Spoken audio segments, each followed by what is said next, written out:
After snacking on the peel, it was finally time to get down to business.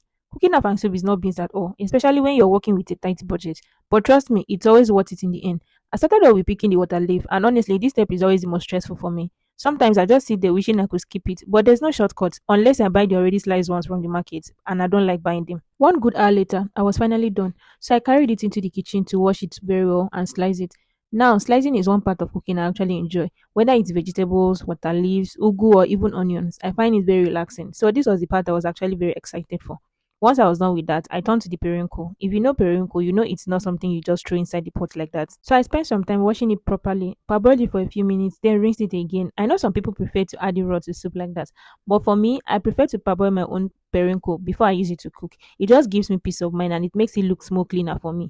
After that, I wash my panla fish properly too and set it aside because panla fish can carry a lot of sand sometimes. So if you're not careful, the soup will be sandy. So I had to spend some time washing it well. By this time, I went back to check on my periwinkle and it was soft a little bit. So I drained out the water completely and put it inside the pot I'll be using to cook the soup. Now it's time for the proper cooking. So I had to add the panla fish to the pot already with periwinkle, added some water and palm oil into the same pot. Place the pot on the fire and let them all simmer together so that the flavor could start building up. While that was going on, I selected my crayfish and blended it with fresh pepper using my small hand grinder.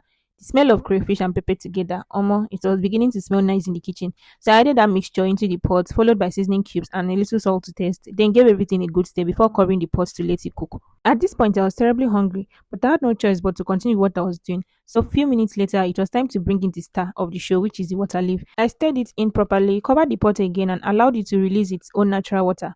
By the time I came back, the aroma had already started filling the whole kitchen.